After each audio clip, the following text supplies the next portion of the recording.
Olá, você que me acompanha para esta videoaula de hoje. Nós estamos estudando então, nós estamos vendo a introdução, a disciplina Introdução ao Estudo do Direito. Nós já vimos até aqui o direito no quadro do universo, depois as definições e as acepções da palavra direito, estudamos a norma jurídica, a divisão do direito positivo e agora nós analisaremos na aula de hoje os tópicos justiça e equidade. Esse é o nosso tema de hoje, justiça e equidade.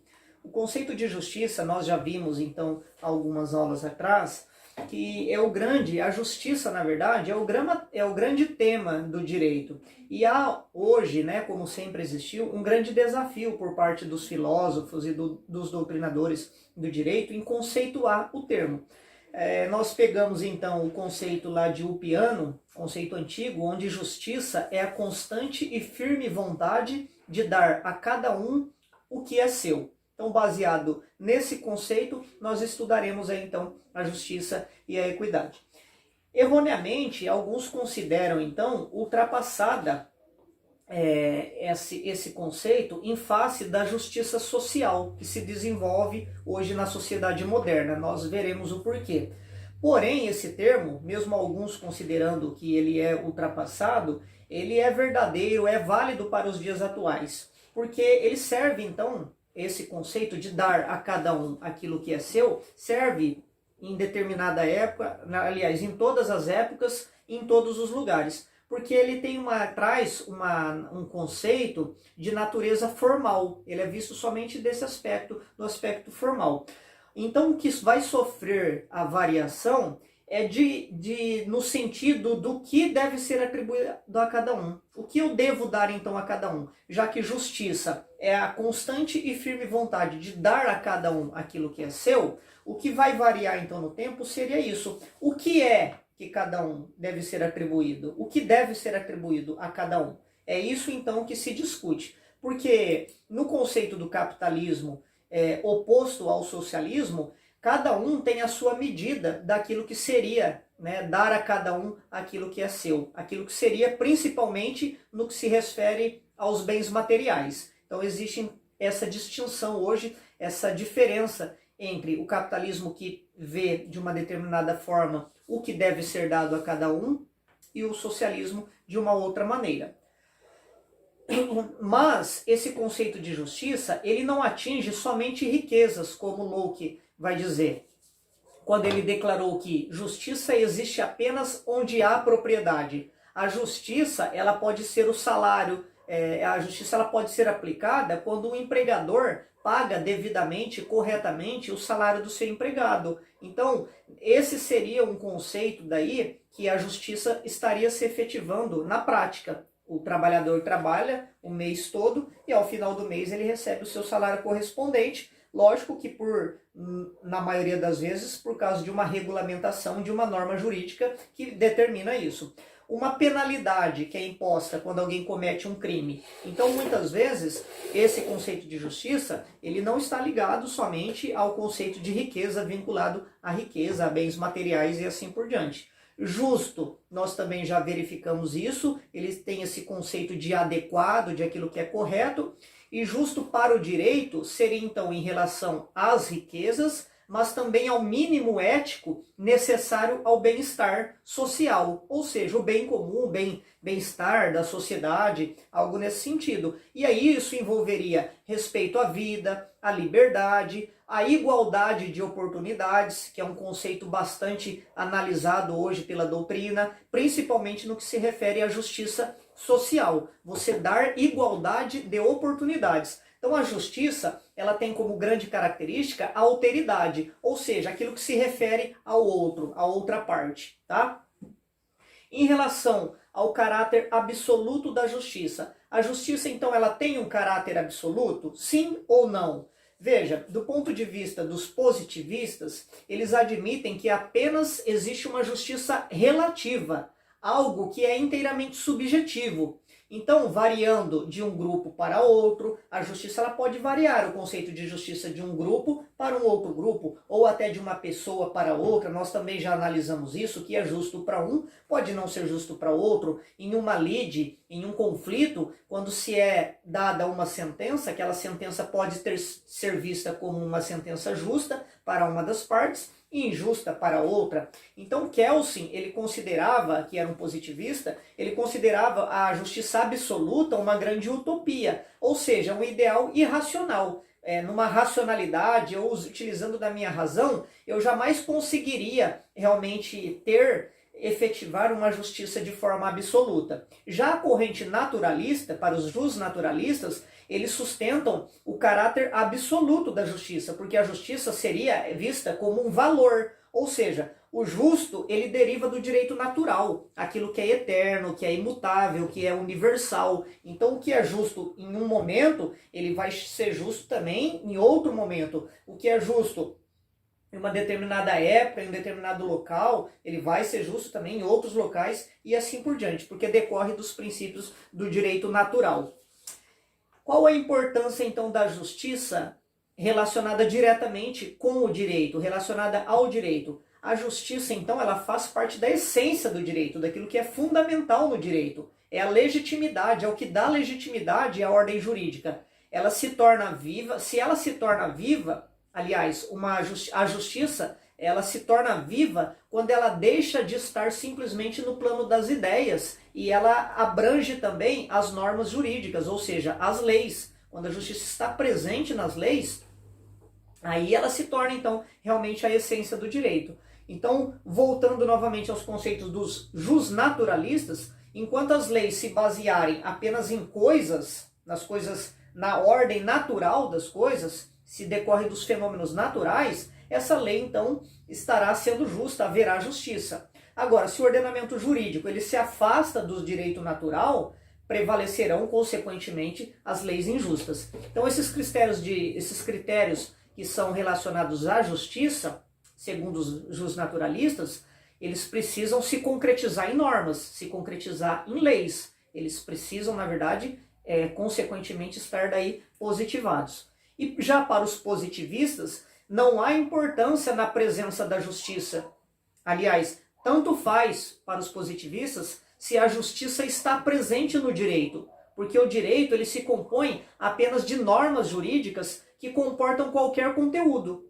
Se eu trato de um determinado conteúdo, isso está positivado, está dentro do direito, já é válido para eles, independente se aquela norma é justa ou não. Então a justiça ela ganha significado para os positivistas se ela abrange um fato social. Se uma determinada norma ela está de acordo com a realidade social de uma determinada comunidade, de um determinado estado, essa norma ela tem validade e independente daí se ela é justa ou não. Então a justiça ela é importante apenas para o campo do direito se ela analisa, se ela está inserida dentro dos fatos sociais. Isso é o que importa então, independente daí do caráter de justiça, do valor que se dá do que é justo ou não.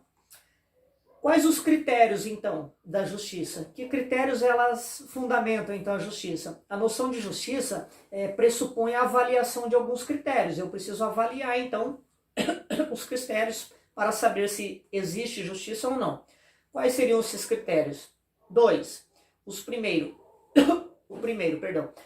material. Aliás, os critérios formais e, em seguida, os critérios materiais. Em relação aos critérios formais, é a ideia de que a justiça ela exige um tratamento igual para situações iguais. Ou seja, dar a cada um não é o mesmo. Não seria a medida ideal. Então a justiça, vou repetir, ela exige um tratamento igual somente para situações iguais. Então muitas vezes se eu dou para todos a mesma medida, eu não estou sendo justo. Essa igualdade, então, esse critério formal, ele abrange dois princípios, o de igualdade e o da proporcionalidade. Então, eu preciso, juntamente com essa ideia de igualdade, fazer uma relação à proporcionalidade, conforme o princípio da isonomia, que definia Rui Barbosa que eu trato os iguais de maneira igual, eu devo tratar pessoas iguais de maneira igual e tratar os diferentes de maneira diferente. Eu cheguei a dar exemplo já anteriormente, se eu tenho uma pessoa que ela tem dificuldade de locomoção, se ela precisa se locomover por cadeira de roda, como que essa pessoa terá acessibilidade a um transporte público, por exemplo, um ônibus? Então eu não posso simplesmente tratar essa pessoa da mesma forma. O acesso para todo mundo vai ser igual, todo mundo vai ter que subir a escada. Não seria possível. Então, os que têm essa condição de igualdade de subir uma escada serão tratados dessa forma e utilizarão a escada. Aqueles que não têm condições, eu trato de forma diferente para que ele também consiga ter acesso ao transporte público. É o chamado princípio da isonomia. E aí o segundo critério seria o critério material da justiça. E aí eu considero, ao julgar, quando vou julgar determinada situação, para ver se isso é justo ou não, o mérito, a capacidade ou a necessidade. O mérito é o valor individual, ou seja, a qualidade da pessoa. Pode haver mérito ou pode haver demérito. Se eu pratico uma conduta inadequada, consequentemente, aquilo não vai ser valorizado, muito pelo contrário, vai ser desvalorizado e eu vou ter uma consequência penal, vou ser punido, vou receber um castigo por aquilo. Então eu analiso esse mérito, mas que pode ser também o inverso. Depois, a capacidade, ou seja, corresponde às obras realizadas. Eu citei agora há pouco, se eu realizo um trabalho mensal, se eu sou empregado, registrado, CLT, e faço um trabalho ao final do mês, eu vou receber respectivamente o meu salário. Então é uma capacidade ali de produção que corresponde daí o salário. Se a pessoa estuda para um concurso público e é aprovado, então ela vai receber ali a sua recompensa, a sua justiça, que vai ser aplicada de forma que ela vai, né, obter êxito e assim por diante no concurso e assim por diante. E o terceiro seria a necessidade, que corresponde à justiça social. Modernamente vem se desenvolvendo esse termo, justiça social, e se institucionalizando. É chamada de mínimo vital, ou seja, o mínimo essencial, o mínimo necessário. Então é o critério que eu olho no aspecto material. Mérito, capacidade ou a necessidade, para ver se algo, se uma determinada norma é lei, é justa ou não, se determinada lei está sendo justa, se está sendo aplicado o direito de forma justa ou não.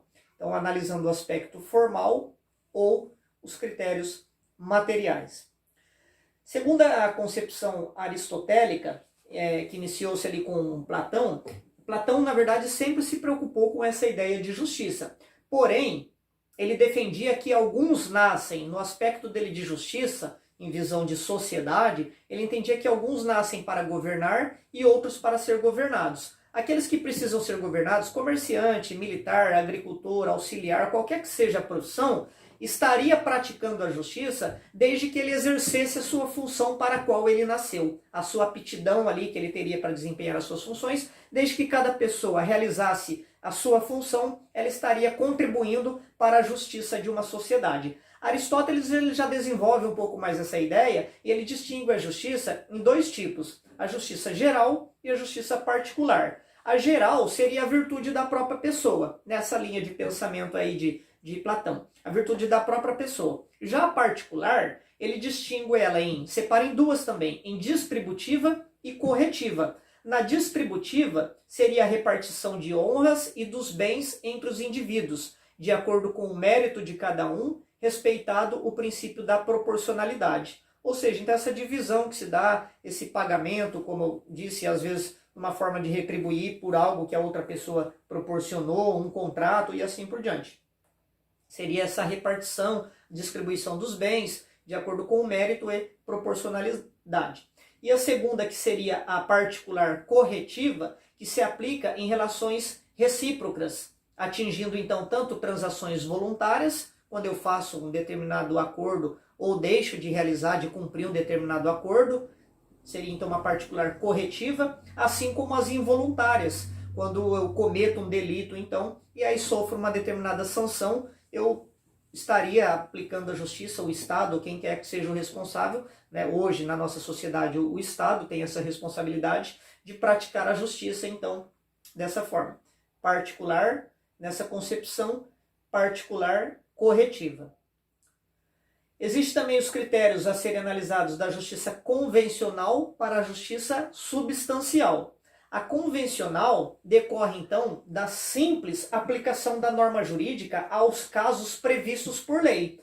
Então, irrelevantemente, é irrelevante se a norma, se a lei ela é boa ou não, desde que ela esteja positivada. O principal, o que se olha principalmente, é que se essa lei vai se efetivar no caso concreto ou não. Ou seja, ela é fruto de uma convenção da sociedade. Por isso é chamada de justiça convencional. A sociedade entende que diante de determinado caso, determinado fato, seja aplicada determinada regra, determinada norma jurídica, independente daí se essa lei é boa ou não. Se ela se aplica no caso concreto, se foi convencionado, então chamada de justiça convencional. Já a substancial, novamente, então essa convencional traz a ideia dos positivistas, daquilo que está positivado em lei, e oposto a isso nós temos a substancial, que se fundamenta então nos princípios do direito natural. Ela não se contenta com a simples aplicação da lei. A justiça verdadeira é aquela que busca efetivar também os valores morais, ela busca dar a cada um aquilo que realmente lhe pertence,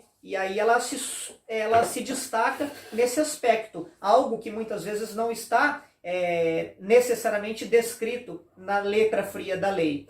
Jesus vai citar uma palavra bíblica, um trecho bíblico, segundo apresenta aqui o nosso autor, trazendo essa ideia de uma justiça substancial, quando ele diz: não entrareis no reino dos céus se a vossa justiça não for maior do que a dos escribas e dos fariseus. Então veja, Jesus falou que eles teriam que cumprir, os seus discípulos, algo além do que estava posto na lei de Moisés, além do que aquilo que teria como ideia os positivistas, do que determinava a norma, a regra jurídica para aquele povo. Ele queria então demonstrar nesse aspecto que eles precisavam de algo mais que não estava ali previsto em lei.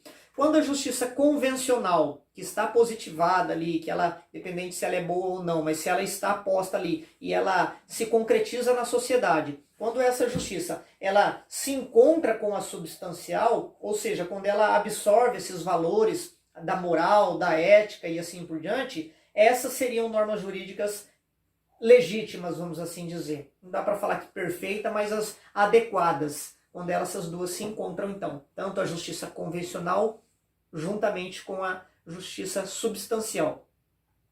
A justiça ela tem também uma classificação, que aí, segundo nossos autores aqui, se dá como justiça distributiva, comutativa, geral e social. Então, voltando aqui o que nós vimos até agora. Nós vimos primeiramente o conceito de justiça.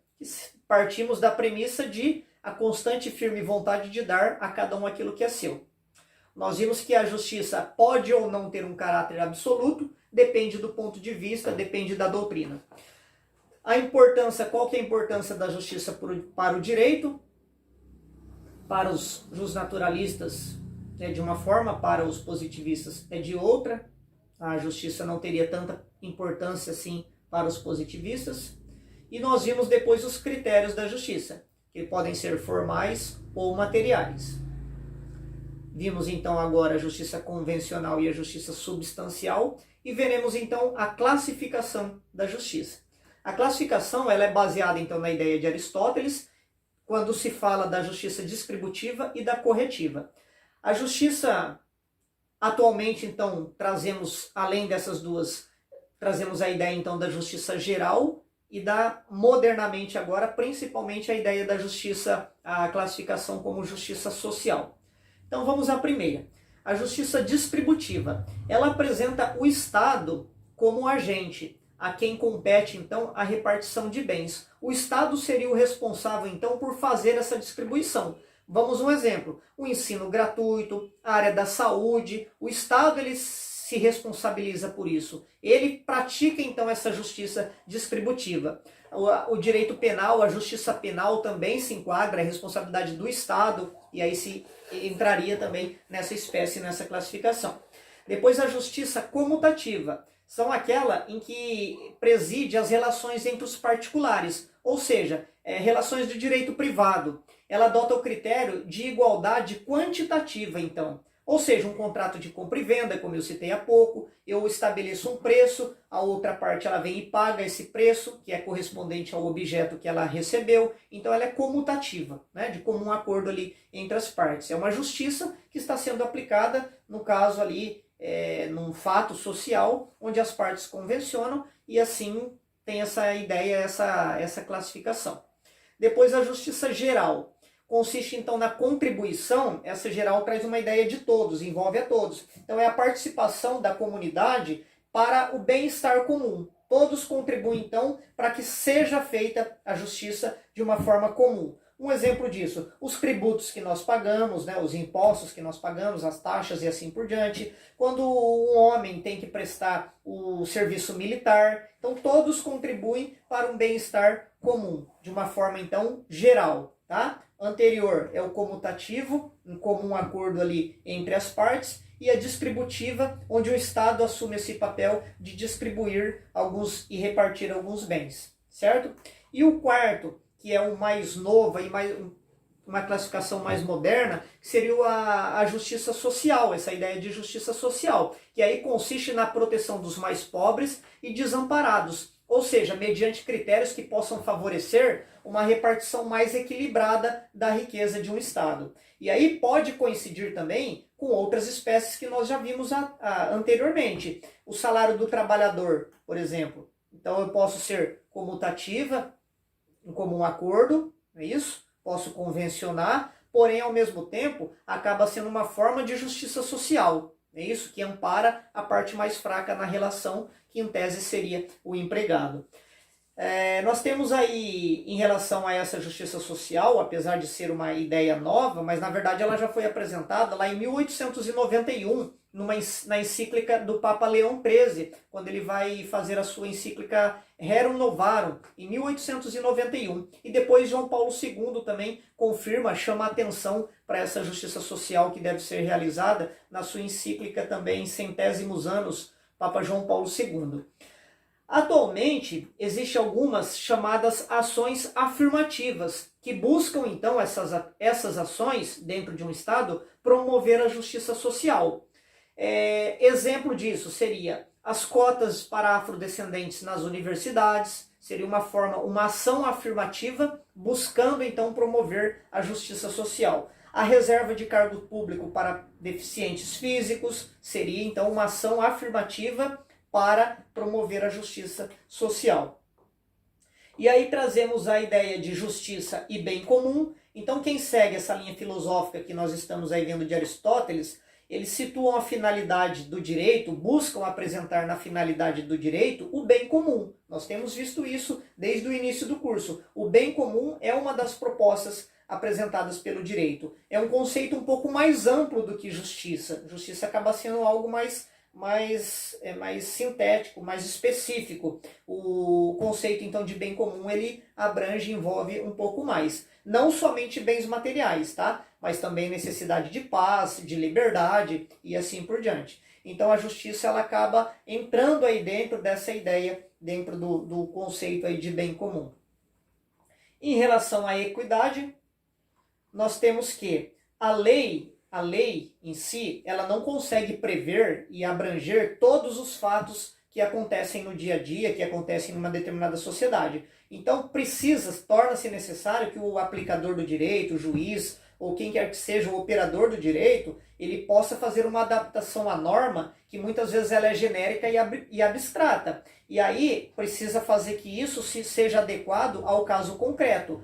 A equidade é a justiça aplicada num caso particular. Então vou repetir. A equidade seria a justiça sendo aplicada num caso particular. No Brasil, a equidade está prevista em alguns artigos de lei, e aí vou deixar como atividade depois para a leitura. Nós temos o artigo 8º da CLT, o 127 do CPC, 944 parágrafo único do Código Civil, 953, parágrafo único do Código Civil, artigo 6º e 25 da Lei 9.099, o artigo 1109 do CPC, o 61 e 65 do Código Penal, 108 do Código Tributário. Então temos vários artigos que prevê essa possibilidade em que seja realizada, aplicada aí a equidade.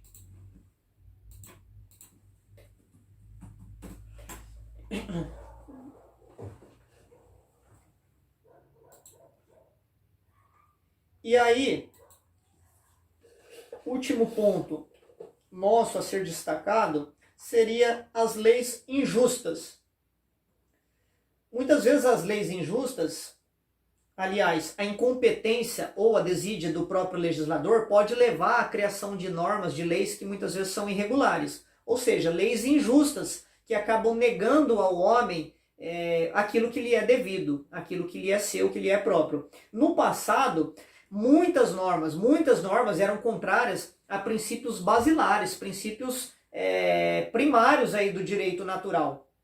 E aí essas normas foram sendo criadas aí na antiguidade, principalmente devido à religião e à crença, constituíam-se então proteção ao interesse de alguns grupos ou de alguns maus governantes, criavam-se leis simplesmente com esse intuito de favorecer, de privilegiar somente uma determinada classe ou alguns governantes. E aí eles forjavam a crença que aquele direito que estava positivado, aquilo que estava em lei, que estava estabelecido, escrito em lei, e a vitalicidade, por exemplo, de um governante era fruto da vontade dos deuses. Independente daí da religião, cada povo, cada um tinha a sua religião, a sua crença, mas tudo isso era fruto da vontade dos deuses. Então não precisava se explicar, dar interpretação à lei. A lei existia por si só, porque Deus queria, cada um com o seu determinado Deus, tá? E aí bastava ao povo simplesmente ter fé e obedecer.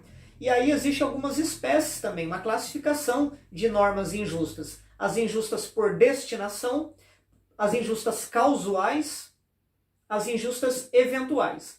As por destinação, elas vão cumprir a finalidade prevista pelo legislador, ou seja, se destinam a cumprir algo específico. Então elas nascem erradas, ciente que estão erradas, e permanecerão erradas. Existem algumas que são causais, ou seja, elas surgem em decorrência de alguma falha que houve, seja política ou jurídica. O órgão que edita a lei, ele não tem necessariamente consciência do efeito que aquela lei irá causar. E aí a terceira, eventuais, pode ocorrer ou não. Ela não provém necessariamente também da má-fé do legislador, mas também por incompetência legislativa. Acabam sendo justas de forma abstrata. Quando ela é criada, ela até tem um intuito bom, ela pode vir a ser boa, mas por determinados motivos ela acaba eventualmente sendo uma lei injusta ou não. Seriam as espécies das leis injustas.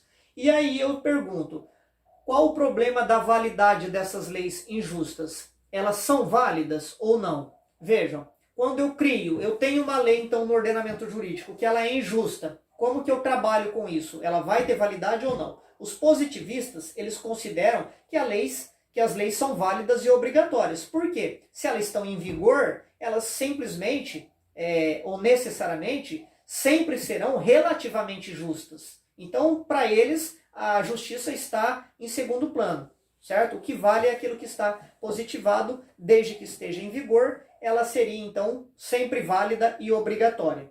Já os justnaturalistas, nós já vimos, e nessa mesma linha, em relação a leis injustas, eles negam a validade, ou seja, uma lei injusta, ela não teria validade. E aí nós temos uma posição mista, eclética, que depende da situação. Vamos ver quais são essas correntes então.